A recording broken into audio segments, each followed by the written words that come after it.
Finally live. Welcome everybody to WagerTalk Today. I am Lawrence Prez. Man, he is Teddy Covers, and you're watching the best all sports betting daily show on the planet. Teddy Covers. Tony Finn is on today. That is going to be fun. Who else? What are they talking about? It's always fun when Tony Finn is on the show, and he's going to lead us off. Thank you so much for your patience. If you were watching live, we appreciate it. A little bit of technical difficulties forced us to be a few minutes late today. Nonetheless, we do have a loaded Wednesday edition of Wager Talk Today. Tony Finn, as Lawrence just mentioned, is going to lead us off. He's going to talk some Cubs, Astros, and MLB. He's going to talk some Heat, Celtics, Game 1 action in NBA tonight. Andy Lang is going to join us next. He's got a PGA matchup he wants to talk about. Matthew Fitzpatrick versus Cameron Smith. He's going to talk about John Rahm and props for him in the PGA Championship, as well as Latifi and Nascimento UFC for this weekend. Arthur DiCesare is going to close out the show. He'll give us a view from the other side of the counter. Arthur, of course, the race and sports risk management supervisor over at the Westgate Superbook, will get his thoughts on NHL, NBA, MLB, maybe a little NFL thrown in as well. BS segment, we're going to talk about coaches' quotes. And if we get 100 likes, we have a presidential address to close out the show. Lawrence and I will give some free winners to close us out. So there you have it. Wednesday edition, locked and loaded. Let's get into it. Teddy, I'm curious why, we got a whole bunch of people in the chat room, including Tony's wife, going under the name Russell Deck. Russell writes, Tony is a legend. Why aren't all these people playing my bets? Like, every day. I went 3-0 yesterday, Teddy. I know, look at your face. You're like, oh, God, here he goes again. You know what, Teddy? I'm trying to give out money here. And I went 3-0 yesterday. I've won 7 of my last 8 days of betting. I'm absolutely slaying it. And I need more sales, guys. Come on. Show me the love. Okay. You want to mock me? You want to say something mean? Go ahead, bro. I can take it. I got the pipes. Tony Finn, welcome to Wager Talk Today. Okay. Having me, gentlemen. Thank you for having me. When did Tony's in the middle? Look at you, brother. Middle. We missed you last week. We did read your insane slap on air. We spent about 10 minutes trying to decipher what it meant. It was a lot of fun. Welcome to the show, my brother. We love you. Thank you for having me again. It's an honor to be here with the real legends. Damn right. Damn right it's an honor. I mean, Teddy balances it a little, right? So it's not as big an honor, but it's still slightly an honor.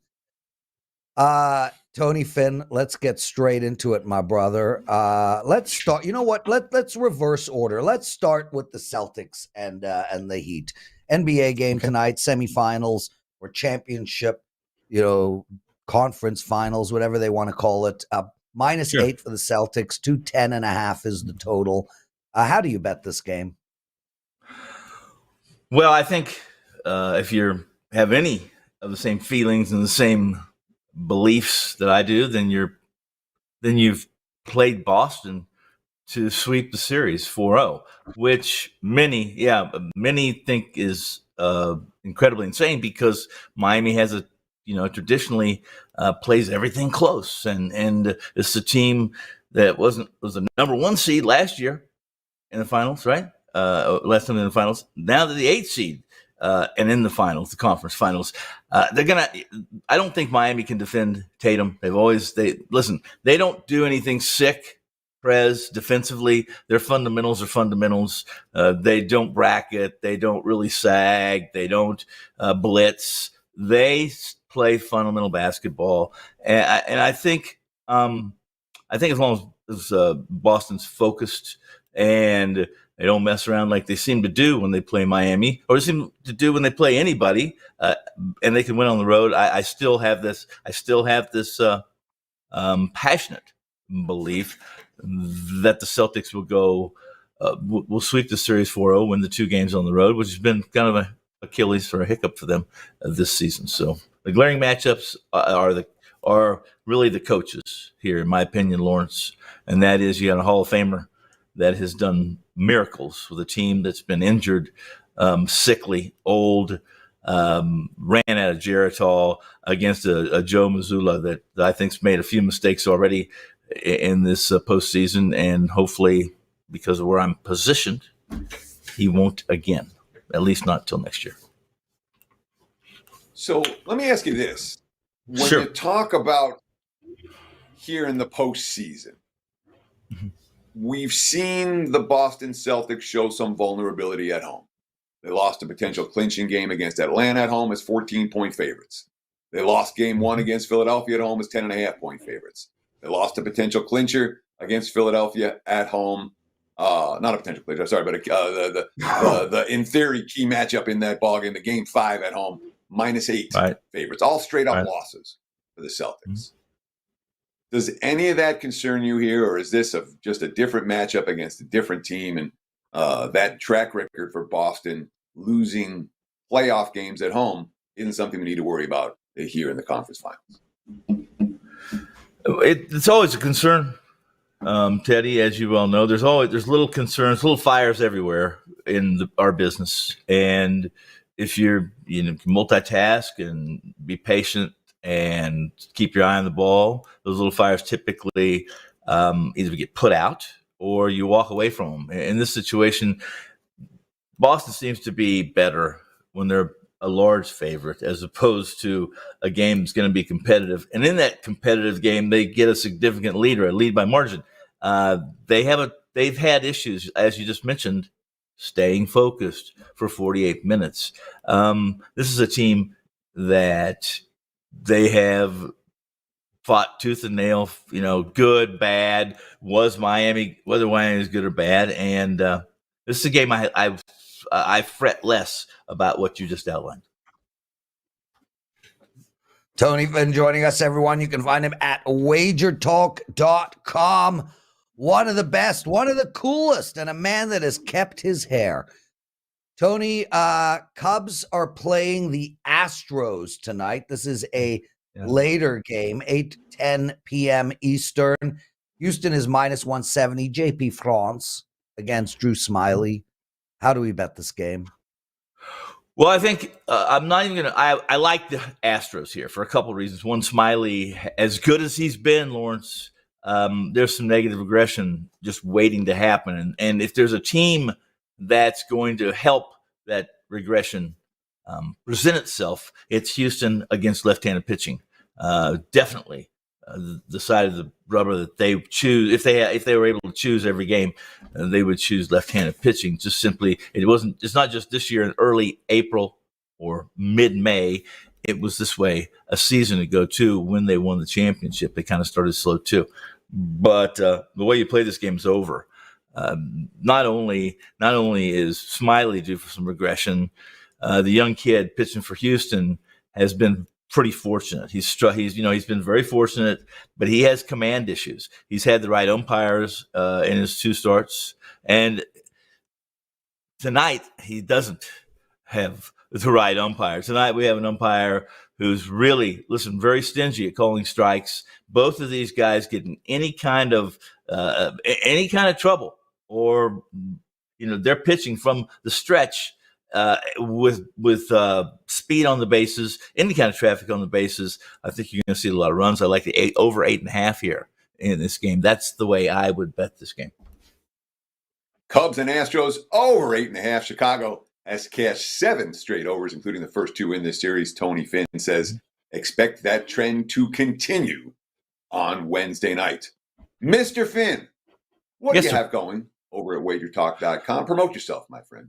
I have I've been on some very small. I'm not unlike Lawrence. I haven't been on fire or sizzling for a week, 2 weeks or 30 days. But I am some small runs since October, 2-0, 3-1. Yeah. Oh, since October? No, not since October. We don't want to that out there. Yeah. We want to go back to 4. What I do have going is I do have a dead president's report in MLB tonight. We got 7 positions inside that game, and these are streaming plays. It's the risk is a little higher, However, it's not any different than playing 3-game single because of the props. They're a lower percentage play. And then tomorrow night, I've teamed it with an NBA Dead Presidents Report from the Lakers and Denver game. That's what I have going. And that's it. That's what I have going. And again, I'm anxious to see how Prez does tonight. It's 3-0 last night. Won 7 out of 8 days. That's good stuff. I'm going to have to buy the Prez. Oh, Tony, I love you. I'll text you when I'm betting, my brother. You are the best. Deep freaking respect for you, my man. Anyway, get out of here, Tony. Thanks for joining us. WagerTalk Today, everybody. Teddy, I want to quickly mention to people, if you guys, if you go to our website, wagertalk.com, the second button is called our deals. It says deals. Click on that. All the specials and offers that we offer and we talk about on the shows, etc., are right there for everybody. We've got a great special going. It ends on Sunday, May 21st, the last day of my 53rd year. Lucky 7-11 special. Basically, you get 11 days of picks for the cost of 7. I don't want to mention that this is the time to use that on me, so I won't. Just head over and get 11 days for the price of 7. Get anybody you want. Anybody you want, but please do it. Teddy, what did we learn in the wonderful world of sports betting? 2 things stood out to me from last night. First, I didn't play the Nuggets last night for my clients or myself. I'll tell you why. The 5s were gone fast. I missed the 5.5s. And I said, at -6, it's too much. I got to pass. Nuggets controlled most of the game, but then LA came on like a freight train in the fourth quarter. The 14-point lead cut down to 3. Joker hitting only 1 of 2 free throws on the last Nuggets scoring possession of the game, and they missed the 3 at the other end. Ended up winning by exactly 6. You bet the Nuggets late, you lost. You bet them very early, you won. You bet them in the middle, you probably pushed. All my clients would have pushed or lost, so I felt vindicated with the pass. Finally. But we got to talk about San Antonio getting the number 1 pick. Wembayana, that's kind of exciting. And what a perfect place for him to land. Obviously, the Spurs have been lucky when it comes to the number 1 pick in the draft. Not only have they gotten it 3 times, they've gotten Tim Duncan with the 1, they've gotten David Robinson with the other, and now the most hyped NBA prospect, really, since LeBron. And LeBron lived up to the hype.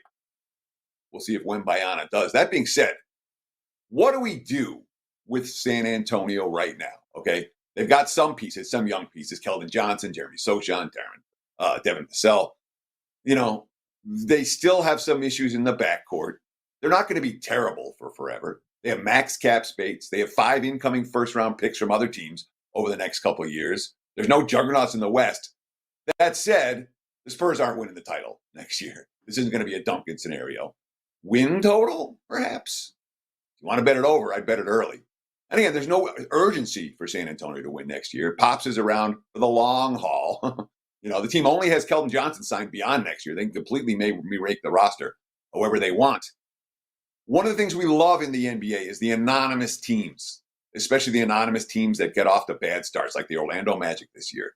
They didn't have the superstars, didn't get the TV games. We didn't hear a lot about them, and all they did was cover point spreads for months on end. San Antonio has that potential next year under Popovich. I hope they get off to a miserable start, because that might be a team we make money with. Lawrence? Teddy covers. Man, you look far ahead, bro. Have you started your NFL work already? Oh, yeah. We've been working. We're working NFL every day. We work NFL every day now between now and when the win report comes out. I'm not going to tell you I work 5 hours a day on it, but I'm doing at least one team, and many days I'm working on a whole division. So, we're busting through NFL right now. Yeah, and there you go, guys. I mean, a perfect example of how hard the handicappers, the experts at WagerTalk work. And I'll tell you, speaking about hard work, Andy frickin' Lang, dude.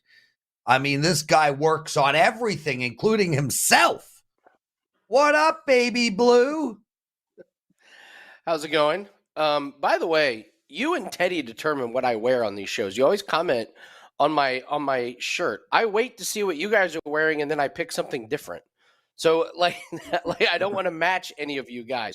I have Teddy's exact color and Prez, I have your exact color, but I want it to look different across the screen. So you guys actually determine what color shirt I wear, believe it or not. Okay, so what you didn't want to go with red? I went with how red did last blue Friday, get and you were chosen? he's wearing red, and last Friday you were like, "Oh, what a surprise! Lang's wearing red." I was like, "Well, if if you want me to wear if you don't want me to wear red, wear Andy, something." no, but Wear something Andy, different. It's your honestly, fault. dude, I want you on the show every single day. So I don't care what Done. you wear. If I had my way, you'd be on the show every day. Between me and you, you'd co-host with me. No, I know. We've talked about So- this. We've talked about it. Oh, we're live? Oh. You want this job, Lang? You can have it. Teddy, I'm taking don't so say I something lasted you 2.5 might years. regret. I'm taking the Don't under say- on anybody else lasting 2.5 years. Don't say anything you will regret later, Theodore. Anyway, Andy, Yep. Andy, I told you to meet me in Pittsburgh to see the Grateful Dead. You coming? I That's a told no. you what's going Let's on. move with into the PGA. Let's move into the PGA Championships. That's a no, and it's okay. Let's do that. It's okay, Andy. PGA Championships. You've got some bets for us. Fitzpatrick and Cameron Smith in match play. Where are we going? Which one of these guys is going to win? I've been accused of being biased against the live golfers, and so we're going to do it once again. We're going to take Matthew Fitzpatrick over Cameron Smith. So you've got Matthew Fitzpatrick, who wasn't real healthy to start the season. He's just been getting healthier. He's been getting in better form. His last three finishes, 35th, 10th, and a win. And over the last 6 weeks, Fitzpatrick's stats are really good off the tee, very good putting. And you're looking at Cameron Smith. It's tough to compare his stats because his stats are coming from the Live Tour, and they're just playing public courses that are just really, really easy. But at this particular course, which is very long, Cameron Smith does not drive the ball very long. That's going to be a real problem with him. And he does not play well at PGA Championships. I know the PGA Championships are at different courses, but they they all kind of have similar patterns, which is they're very long. You got to be good around the green. And Cameron Smith has not been good. The last 6 PGA Championships, he only has one finish inside the top 40, where Matthew Fitzpatrick has finished 5th and 23rd the last 2 years. And a big thing at the Masters, where Cameron Smith came back, I thought he was bad. He did not look good. He was way overvalued and way overpriced. Matthew Fitzpatrick finished 25 spots ahead of him at the Masters. So I love this line at minus 130. I think Fitzpatrick is getting better as the season rolls around, and I like him to finish above Cameron Smith this week. PGA Championship matchups. That's where the money is. Andy says, look at Fitzpatrick this weekend over Cameron Smith. Now let's talk about Jon Rahm. What bet are we going to make with Mr. Rahm this week? So we're basically down to a top 2 in the PGA. It's Jon Rahm and it's Scotty Scheffler. So we're always looking for how can we make money off these guys. They're very short favorites to win. It's tough to win a major, as we know. And there's only going to be one winner. And then you look at head-to-head matchups. Well, these guys are juiced big time. So I like looking at some of these nationality props. And we've got a prop out there, Jon Rahm, top continental European, and it's plus 100. Now, there's a big group of guys in there. Most of these guys are not going to be a threat. If Jon Rahm is playing his standard level of golf, which is very high, he really only has one guy to worry about, and that's Viktor Hovland. And for 2023, Jon Rahm is number 1 in total strokes gained. Hovland is 19th. And Hovland's biggest Achilles heel is around the green. He's terrible with chipping and putting. He's minus 0.08 strokes gained putting, minus 0.22 strokes gained around the green. That is a massive issue at this course. These fairways, there are fairway bunkers that are going to cause you to miss the green. These greens have false fronts where the ball rolls off the front. The ball can roll off the back. They've taken out a lot of the rough around the green and made these collection areas. These guys are not going to be hitting a ton of greens. So when I handicap this course, I'm looking to fade these guys that are bad around the green, and Victor Hovland is one of them. I think this is a huge opportunity for Jon Rahm to win this really big group of golfers where most of them are not very good. We get him at even money. He's only got one guy that's going to be competing with him. I think he rolls in this one.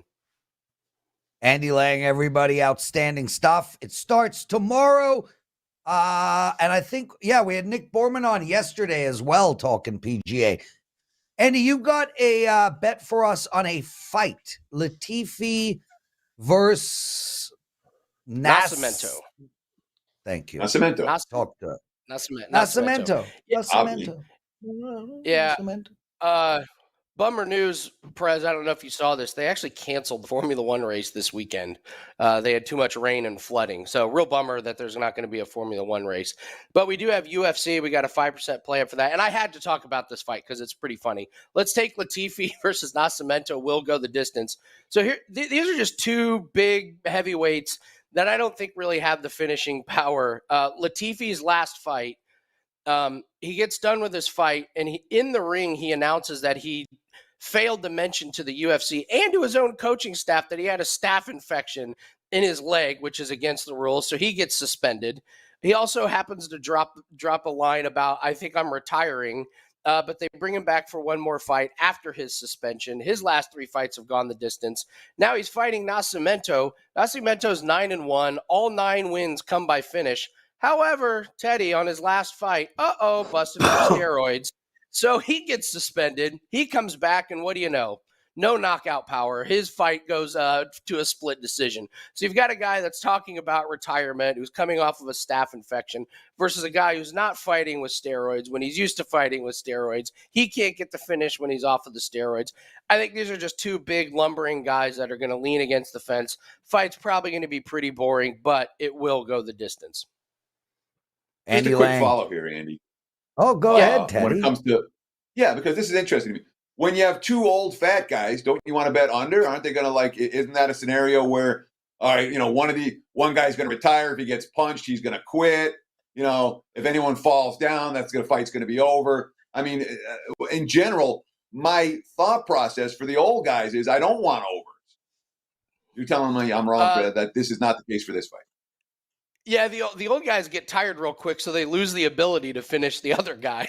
And then it just becomes, I have no idea what that was, but that was amazing. Whatever that was. Oh, the dancing bear for Prez. Oh, is that what it was? Oh, we're going to get there. We're going to get there, Andy. We're going to get there. Relax. Finish your question. So, Teddy, these guys will have cardio for a few minutes, and then all of a sudden it's going to be, hey, let's lean up against the fence here for a few minutes and try and get out of this round. All right, they lose the ability to finish the other one. So they both equally get tired, and it just becomes this long, boring fight. Maybe it gets on the ground, and they do a little huggy, wrestle for a few minutes. So now when we have 2 older guys, I like taking the distance because they just don't have the power and the stamina to finish the fights. Andy Lang, everyone. And guys, Andy's got a 4% PGA Championship pack and a 5% UFC play. Andy, what is in this PGA Championship pack? It's got all of our plays. So right now it's got a 4% best bet. We've only done 3 4% plays in golf this year. We've hit all of them. So these are rare, nice, but profitable. Yeah, but profitable. We've got a couple of other bets. And these don't include any plays that we have throughout the tournament. Like if we see a really good spot in a daily play or something, we'll add that to the pack. And then we hit a 5% UFC play last week. Unfortunately, 1 and 2. We lost our other 2 plays, but we all know when you hit your 5% play, that's when everyone's happy. And we have another 5% play up for this Saturday. So really excited for the weekend. The Formula One race getting canceled is a bummer, but you'd rather have it canceled than have a rainy, disastrous race that's dangerous for the drivers and the fans. So I think it's pretty good that they canceled it. And by the way, this might be I'm more interested in Teddy's answer to this BS question than any other question, I think. This is an absolutely fantastic question, whoever it is. submitted Well, do you want to stay around? Stay around. We're going to go straight to it. But first, so I have tattoos. I admit them. There they are. And I'm going to put another one right here. And I racked my brains and I thought to myself, I need to put stuff that, I'm 54 years old on Monday, May 22nd. By the way, we have a good promotion coming for you guys on May 22nd for me. So I went over my life and I'm like, what are all the things that have, had social, cultural significance for me? So here is the unfinished design of my upcoming tattoo. What do you think, Teddy? I have no words. I have no words. Really? I Enjoy got that on the your body, Grateful buddy. Dead bear. I got the I love the Grateful Dead green. bear. I got Pink Floyd. I got poker. I got the Toronto Maple Leafs, and I got Batman, all in one picture. Now I know, where is Wager Talk? You have my word. Once we make $100 million trillion, I will get a Wager Talk logo tattooed right across my chest. Andy, you're going to hang out to see, hey, that Andrew says that's sick. Pick likes it too. You guys are the best. Like it. Bugger you, Teddy. I like it. I think it's pretty dope, man. I think that's a really good design. I'm with you. I think it's cool. Right? I love it. Yes. Now, guys, that's an awesome give design. me your thoughts on the color. Should I go with orange or yellow? Let me know what color you guys think I should use. Teddy, Don't do yellow. Don't do cue yellow. up the BS segment. We got to move on. Cue up the BS segment.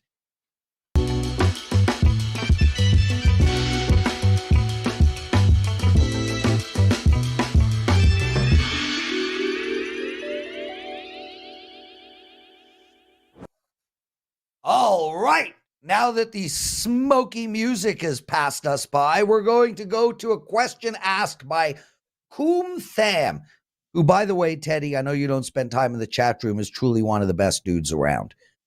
This question is... he asked a bunch of questions. I know that he used to comment on the opening line report as well. I know he's a loyal viewer, and we appreciate his question. Yeah, I love this guy. Anyway, this is right in your wheelhouse, my brother. A lot of handicappers like Teddy find quotes to handicap. They're using psychology to determine how a player feels. I have a two-part question. What determines a strong quote versus taking it with a grain of salt? And second, does any of the cappers have a major in psychology? I can't answer the second question, but Teddy, this is yours to answer. Sure, and it's a great question. All right. What determines a strong quote versus taking it with a grain of salt? And the answer is experience. I can't give you a better answer than that. There are coaches who say stuff and you learn it's not worth a whole lot. There are coaches who say stuff and you learn, wow, that's worth something. There are players who say stuff and it's not worth a whole lot. There are players who say stuff, hey, that's worth noting. As you follow quotes, as you look for quotes, as you pay attention to quotes, some of them are going to lead you in the right direction, some of them will lead you in the wrong direction. The longer you do it, the more you're going to be able to differentiate between a quote that's someone blowing smoke to a reporter and a quote that actually means something. But honestly, the only answer I have for that is experience. That's it. Do I have a degree in psychology? I do not. Did I take college level psych classes? I did. Do I have psychologists in my family? Yes, my dad was a shrink. So there's some psychological aspects. If you want to know why I'm so screwed up, blame my dad. Yeah, he was a psychologist. Yeah, I know. So there's some semblance of, I don't know how much you pick up, but I'm not going to call myself gifted in psychology, but I know something. Lawrence? Teddy, listen, as I said, this one was all yours, dude. I have nothing to add, but I have a question for Arthur DiCesare. Art, how are you? Welcome to Wager Talk Today. Thank you for your time.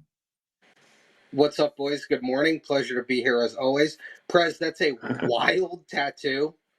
I mean, just wild. Good luck. Exactly. I'm a wild man. I'm a wild old man. I'm taking the under. Oh, Oh, Art. Listen, we're going straight back to yesterday's betting strategy segment with Teddy and the Prez. And one of the people asked, why are these sports books kicking out winning bettors? It's not fair. It's bullshit. We have the same rules as everybody else. If we win, why shouldn't we win?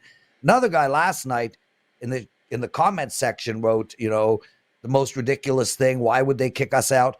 I mean, my immediate reaction is, I don't think it's a good business strategy to lose money, no matter what business you're in.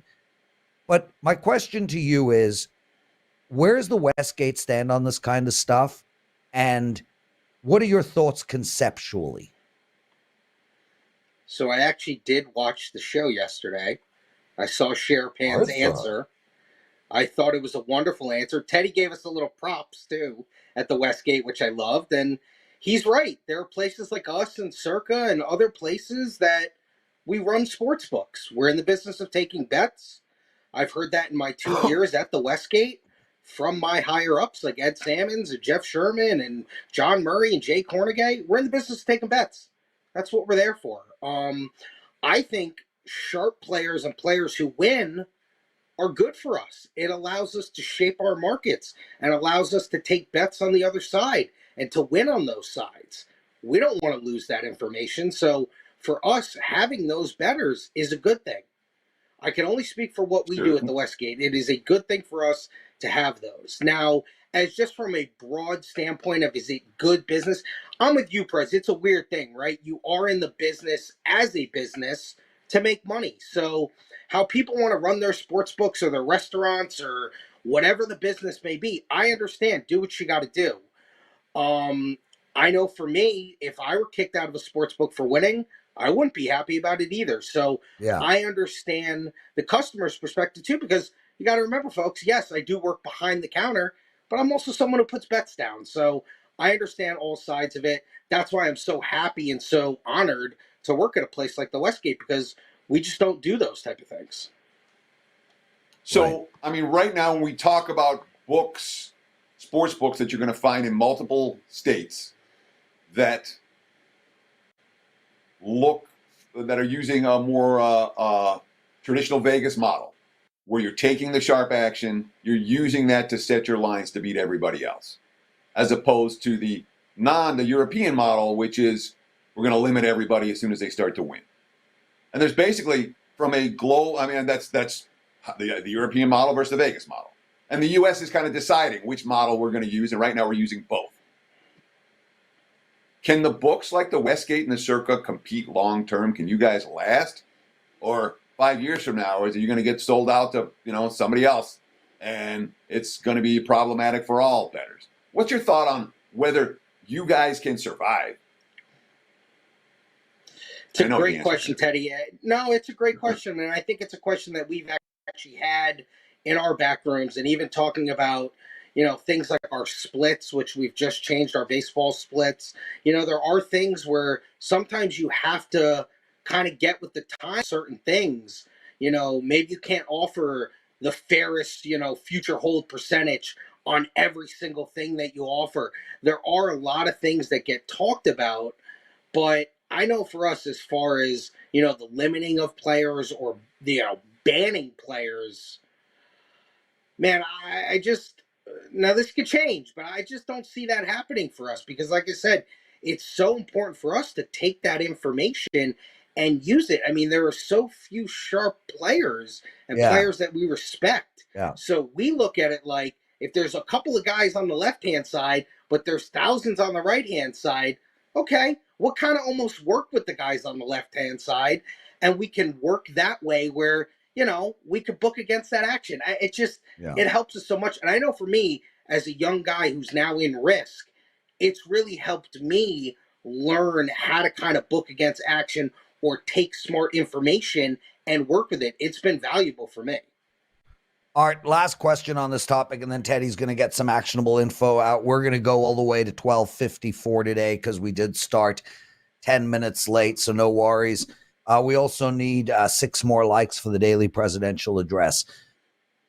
Art, do you think being public versus private is affecting the decision making of people in regards to this topic? I mean, you got FanDuel and DraftKings, which really dominate the space now. Both are public, both have shareholders, both have quarterly reports, both need to show a profit on a regular basis, and neither have any long-term vision. Do you think that comes into play? I'm sure it does, and as far as, like you said, companies like that, the two you just named, FanDuel and DraftKings, I mean, they're everywhere, right? I mean, you can't turn on a sporting event or, do anything or listen to a sports podcast or anything without their commercials. So, yeah, I'm sure that plays into it. Obviously, for us at the Westgate being, a smaller, outfit, it's not something that we have to deal with that much. But listen, we still have people we have to answer to. We still have higher ups. We still have my boss is going into meetings every week explaining wins and losses. So it's still something that we have to deal with, maybe not on the grand scale as those other two. So, Eddie? Art, this is the last question on this topic. Prez wanted to cut me off before I got my last question in. But it comes down to this. Why do you think the other books have such a problem understanding how to manage wise guy wagers? And if they had better management or more experienced odd makers, do you think they would be better at managing their risk as opposed to simply cutting off players and reducing their limits when they get by? Or is this just a situation that they don't get it and they're not going to get it? And there's a handful of books that understand how to manage risks and nobody else is going to get it. Well, it kind of goes back to what Prez said. They don't really have to get it, right? It's their business. It's their model. They can do what they want. But I think you kind of answered it in the way you stated it. Think about the experience we have in our back room. I mean, the four guys I named before who are basically my bosses, those guys have 100+ years experience in this business. I mean, there's so much experience in that back room. And we have other guys who have just kind of come up through them. So the experience and just the knowledge you gain from working in a back room where you're basically taught every day, this is how we book, this is our philosophy, this is what we do. It's going to trickle down to you, and it's trickled down to me. So I know we look at it as when the room is controlled by, real bookmakers and real odds makers and guys who want to put out a good product, you're going to put out a good product.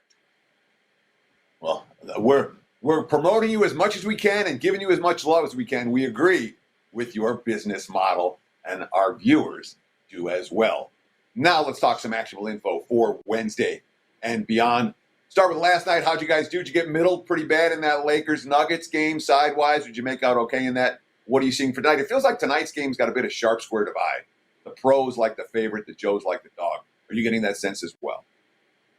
Yeah, no doubt. As far as last night goes, the game wasn't that crazy of a decision for us. A lot of times we're fighting against Laker money lines. So, the Lakers losing outright was good. It landing on 6 and going over, lost a little bit on the over, and it landing 6 really wasn't crazy for us.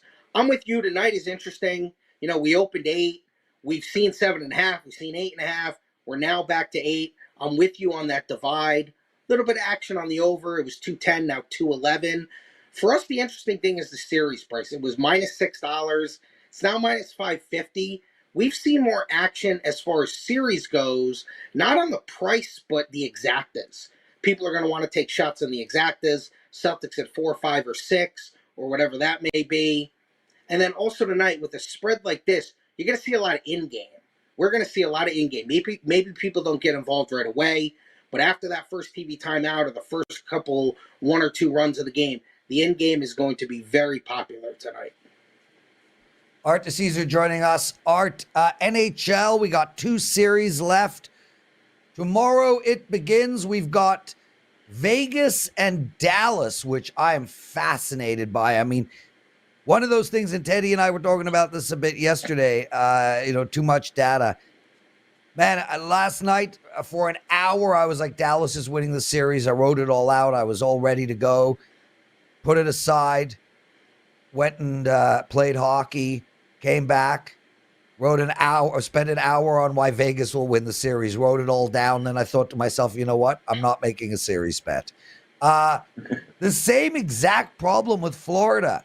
I look at this series and I'm like, is Florida the team of destiny? Really? Carolina's been building up for 5 years towards this spot. This is a tough one. I mean, I honestly feel like you should just take the dogs in both if you're going to bet the series. What do you think? What kind of bets are you getting? Any thoughts about the first games? Sure. And Prez, I'm with you. I think they're both kind of coin toss series. Just look at the East, Florida, Carolina. Our series price, we opened Carolina minus 130. We're now minus 135, so a little bit of money has come in on Carolina. Game one, there's really been no movement. It's pretty much been steady at minus 140, total of 5.5 over 120. I'm with you on the Carolina angle, and I don't want to really compare them to Colorado, but they've been that team. Colorado was that team in the West the last couple of years who couldn't get over the hump, looked like a team who could win a cup. Carolina, it's all open for them now. Boston's out of there. The Rangers, who they have troubles, out of there. They're at home against Florida. You're right. Is it a team of destiny? I don't believe it. I think Carolina gets to the cup. I think it'll be a long, hard-fought series. And then the Dallas-Vegas one is interesting. You know, we open, obviously, the Knights, who are the hometown team, are going to get a lot of love publicly, minus 140 in the series. It hit as high as 150. There was a lot of buy on Dallas as the dog in that spot. We've now settled back to minus 150. The game one line has seen Dallas money. We opened as high as 138. Vegas, it's now 130. A little bit of Dallas love, 5.5 under 120. So as far as the love in the first game goes, Dallas has gotten the most love as far as any of the four teams go. We've got just a moment or two left here with Arthur DiCesare at ArtDice21 on Twitter. I encourage you. He's an excellent follow. Art, I got two more sports I want to ask you about, so I'm going to have to ask you just quick hitters. Are we seeing any NFL action in terms of season win totals yet? And what are you seeing in terms of MLB action for today? Who do the pros like? Who do the Joes like? Let's take MLB, two home teams who are basically pick'ems in the overnight opening markets. The White Sox and the Mets have both seen love. You've seen their numbers shift towards them. As far as the NFL goes, Teddy, nothing yet, really. Nothing crazy. We've actually seen more division stuff really come in. I think, the season wins will come in, but we've seen a little love in the divisional market. Eagles have been popular. Jaguars have been very popular. So those are the two that have kind of stuck out to me as the popular early divisional bets. That awesome. What a segment. Jesus, at first I thought we were only going to have Art for a minute. Then it was Art for 20.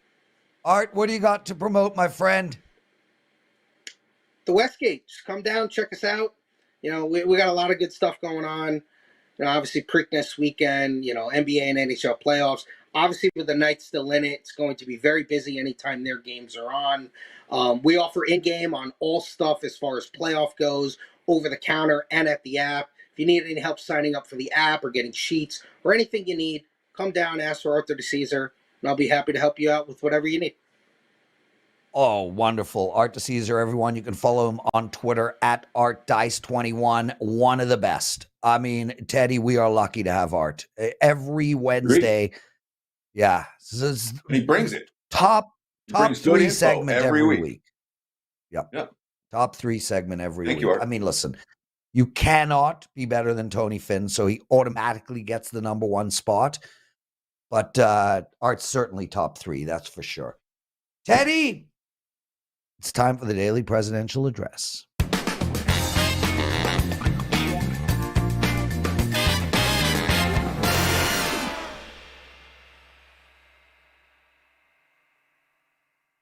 All right, welcome everybody to the daily presidential address. I've got two Major League Baseball bets to give out for you guys tonight, and Teddy will come on in about a minute to give out a bet as well.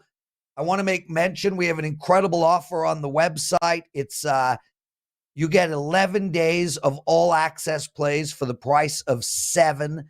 So that's an extra 4 days. It's $99.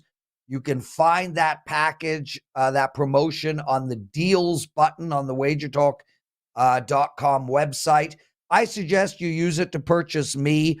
There's no handicapper has even been close in profits gained since October 1st. That's going on 8 months of action. I went 3-0 last night. I've won 7 of my last 8 days of betting. I tonight have 1 NBA play and 2 baseball plays. Please take advantage of my run. It has been going on for 8 freaking months.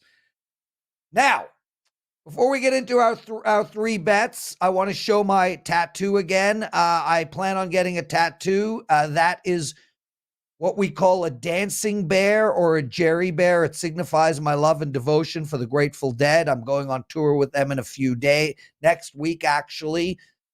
I want to know your thoughts. As you can see in the bear, it has other things that are important to me. It has Dark Side of the Moon. It has the Toronto Maple Leafs. It has Ace of Spades for poker. And the first story I was ever told when I was about 6 years old, the story of Batman. That's my tattoo. I'd love to hear your thoughts. Put it up on Twitter, please. As for your bets, I like the Braves over today, and I like the Toronto Blue Jays. Chris Bassett on the mound. Teddy, what do you got? Well, if you're going to put the death card, tattoo the death card on yourself, you're not lasting long. That being said, you're what's right. the lowest I'm hanging turn it fruit into today in the Ace of MLB? I wouldn't put the Ace of Spades up there, dude. You want No, Ace of Hearts. I'm going to change it. Good point. What's the lowest hanging fruit in MLB today? The Yankees for the season are still more unders than overs. However, they've cashed 9 straight overs. The lineup's heating up. Oh, by the way, their bullpen shattered today after Germán got thrown out early yesterday. Yankees, Blue Jays over 8. The money's coming the other way. That's a trend worth riding. Lawrence? We're done. Take us home. Whew, don't want to. Those pits look rough, buddy. At the end of a show, the pits. Yeah, he doesn't hear. That's going to wrap it for the Wednesday edition of Wager Talk Today. We'll do it again tomorrow, same time, same channel, 9 a.m. live every weekday here on the West Coast, noon back east. Between now and then, enjoy the games and best of luck with all your wagers.